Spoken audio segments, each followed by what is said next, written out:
What's going on YouTube? So we back with another one. If you like what I'm doing here, let me get a thumbs up. If you don't like it, let me get a thumbs down. Either way, we're gonna keep going, either way, we're gonna keep rocking. Welcome. I am your host. I am Kingdomlegacy. Wilder, if y'all wanted to know. But I'm the host here, and this video was just one of them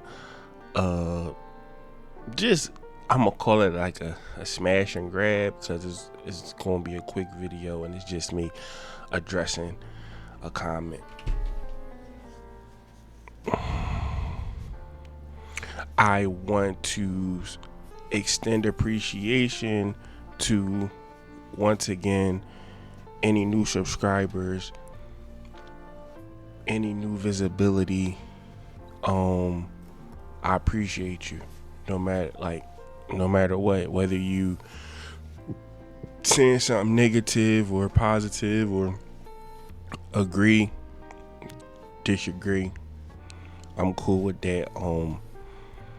Like I said, going forward, we're always going to make sure that we acknowledge the people that agree, along with any type of haters.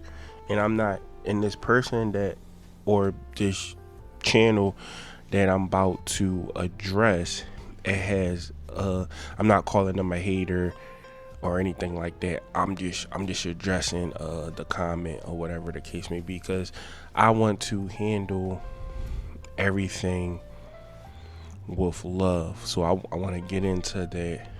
I want to get into that very, very quickly.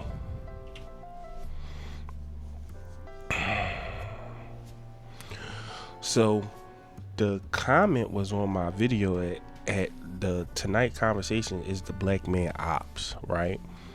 And the reason why I made that video is because I went through their content with a fine comb, and as I went through their content, it's like one dude on there that gives good advice, and one woman on there that gives great advice too. And this specific video that I had reacted to on this video, if you haven't watched it, I suggest you watched it. Like, it'll clear up what I'm saying or whatever the case may be. Like, you can get the context of what I was saying and why they the black man ops.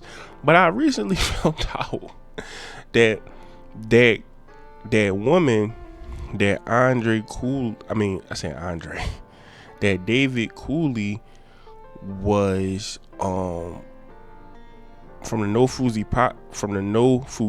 podcast, was going back and forth with, was a pregnant woman.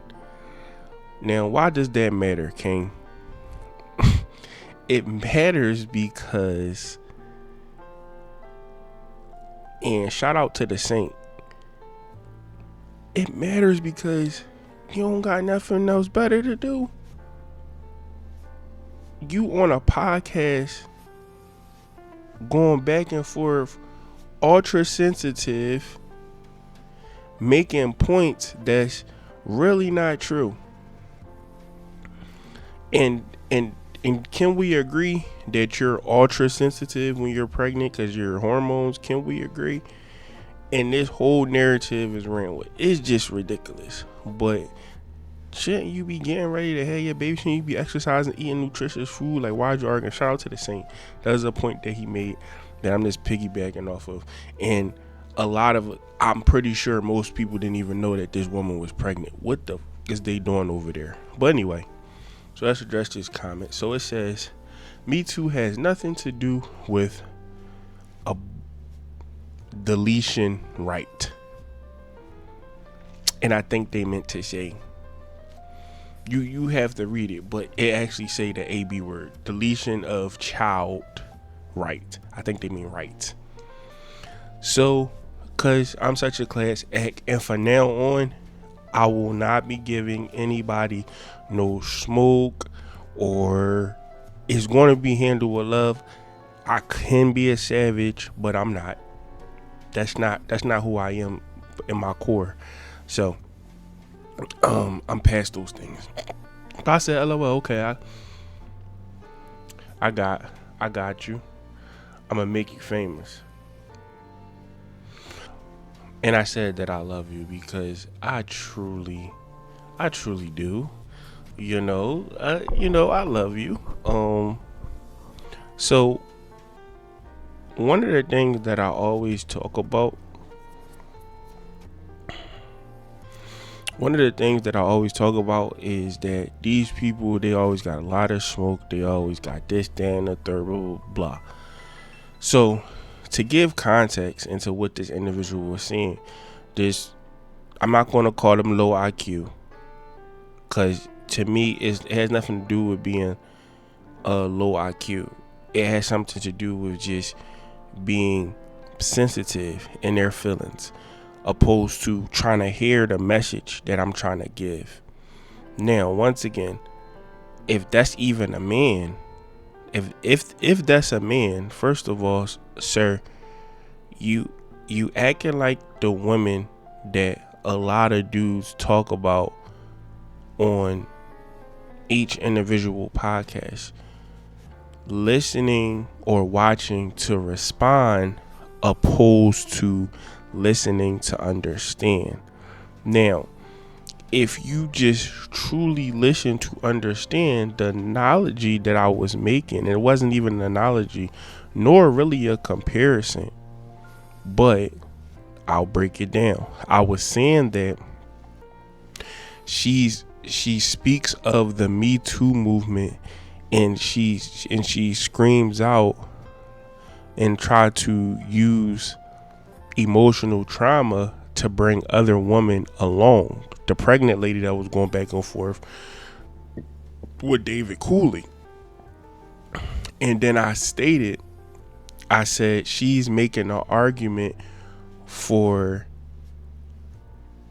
the Me Too women.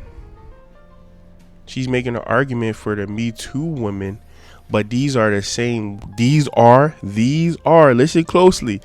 These are the same women that fight for my body, my choice, to be able to delete their unborn, and they have not suffered SA. They were not high risk, nor was it incest. They are just arguing so they can be able to use it as a contraceptive opposed to being responsible. So I'm going to say that again. This pregnant woman arguing about the Me Too most likely has never been essayed. That's it. That's the whole point. Has never been essayed, but is going hard and saying believe all women, when it's plenty of examples of women lying. And that's just the argument that she's making to make this guy look like the ultimate villain. So when I made, once again, because the women that never went through any of that stuff is the same women making the argument of they should be able to use the Delete Your Child program as a contraceptive opposed to being proactive, or in that case not active at all, to use it as a contraceptive. Them same women's arguing. I even gave a perfect example in a story. I gave a story, real life story, and a perfect example of women that was arguing with me, that I'm close to in my life, that was legit arguing with me, like they actually deleted their unborn child when they were young. And I said, can I ask why? Because I was too young. And once again, and I said, but you weren't too young to use protection. You wasn't too young. One of the things that my lady always said to me, when you have intercourse with somebody, you should be prepared that you could be bringing a life into this world. But they don't want to hear that accountability. Once again, and this is my last time seeing it to reiterate my points. The same woman talking about believe all women has never been essayed, and these are the same women that makes the argument of my body, my choice, and has never been essayed,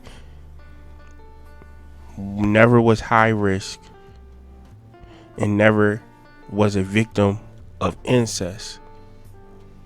It's literally to take the accountability away from protecting themselves, or just straight up practicing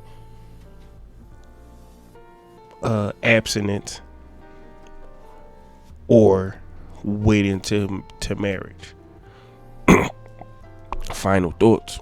I said, moving forward, I'm not gonna give nobody no negative energy, because at the end of the day, I appreciate you commenting, I appreciate you being here.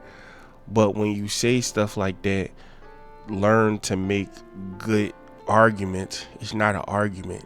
I was stating the fact. It's not an argument. Like, this is an ongoing thing or whatever. And it's like I said, if that is a woman, she in her feelings. If that's a man, he's feminine, he's in his feelings. And I know sometimes we can say, oh, we throw that with that word, or that feminine word, or and all that stuff around too much. No, we don't throw it around enough, because it's a lot. It's a lot of us on the internet. And I'm not saying I'm not no doctor. I'm just going off of what I know and what I see in my real life experiences. And one of my real life experiences is that legit people, and the target right now is women, literally argue for stuff that don't happen to them. And that's why I show plenty of examples of 3 examples to be exact of women lying. It was a woman that lied about being essayed, raped, so she can get a free exam because she cheated on her boyfriend / or husband. So she lied. And it's a lot of different stories like that. All of them are not publicized, but a lot of them are publicized, and it ain't even hard to find them. So once again, before jumping in your feelings and taking what I'm saying the wrong way, I think that you should do your research and just look at the situation objectively. And if you're not a man, you're definitely not going to understand. But once again, these women that's supposed to be representing their points are the same women that goes back and forth and has never had a issue of trauma, a sexual trauma. And I am somebody who was essayed. So yeah. But listen, if you like them there, let me get a thumbs up. If you don't like it, let me get a thumbs down. Either we're gonna keep going, either we're gonna keep rocking. Let's have civil discord, not so civil discord in the comments. I love y'all. And I'll catch y'all in the next one. Let me know if I'm off. Let me know when y'all hear these arguments, how many of these women actually was in a situation. Because I also showed that most women, when they argue the extreme. Which when I say they argue the extreme, they argue the minority. They never argue with the majority. And the majority is, I was too young. I took the plan B too late. I couldn't get a plan B. That's the issue. So if it was more accountability, just these women that's arguing this stuff, like, I don't think they the right representative of it. That's my point that I'm making, but I could be off. Let me know in the comment section. Try to be respectful, and as always, I'm going to be respectful, and I'm going to answer y'all stuff with love. If y'all made it this far, please make sure you like and sub, and I truly appreciate you, and I will catch you on the next one. Any information should be in the description.